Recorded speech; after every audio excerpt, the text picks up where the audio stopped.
রাত দখলে নেমেছে নারী, সোচ্চার হয়েছে প্রতিবাদে। মিছিলে মিছিলে ঘুম ভাঙিয়েছে শাসকের, ঘুম কেড়ে নিয়েছে প্রশাসনের।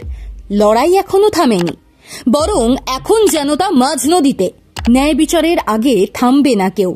আরজিকর কাণ্ডের জেরে বাংলা হয়ে দেশ, এমনকি বিদেশেও ছড়িয়ে পড়া আন্দোলন এখন বিচারের দিকে তাকিয়ে। সেই বিচারে যাকে আগামী দিনে একেবারে সামনে দেখা যাবে, তিনিও একজন নারী। তার নাম বৃন্দা গ্রোভার। তিলোত্তমার বাবা মায়ের আইনজীবী হিসেবে এতদিন সওয়াল করেছিলেন বিকাশ রঞ্জন ভট্টাচার্য। তিনি কলকাতার প্রাক্তন মেয়রও বটে।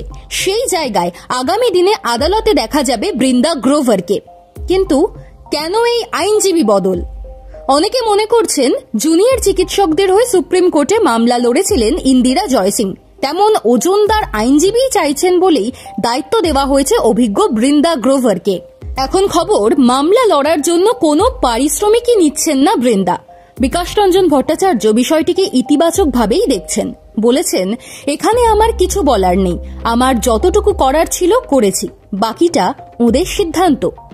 এখন প্রশ্ন হলো, কে এই বৃন্দা গ্রোভার? খোঁজখবর করে দেখা যাচ্ছে বিভিন্ন সামাজিক ইস্যুতে গত 40 বছর ধরে আইনের পথে সদর্প পদচারণা বৃন্দার। 1984 সালে শিখ বিরোধী দাঙ্গায় আক্রান্তদের পক্ষে লড়াই করেছিলেন তিনি। সেই ট্র্যাডিশন সমানে চলছে। 1987 সালে হাসিমপুরা হত্যা মামলার আইনজীবী ছিলেন বৃন্দা।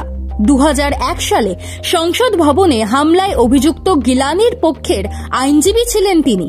তার 3 বছর পরে আইনের পোশাক পরে আদালতে দাঁড়িয়েছিলেন ইসরাত জাহান মামলায়। 2008 সালে কান্দামালে খ্রিস্টান বিরোধী দাঙ্গা মামলা লড়েন। 2011 সালে মুজফ্ফরপুর দাঙ্গায় 7 গণধর্ষিতার পক্ষের আইনজীবী হয়েছিলেন বৃন্দা।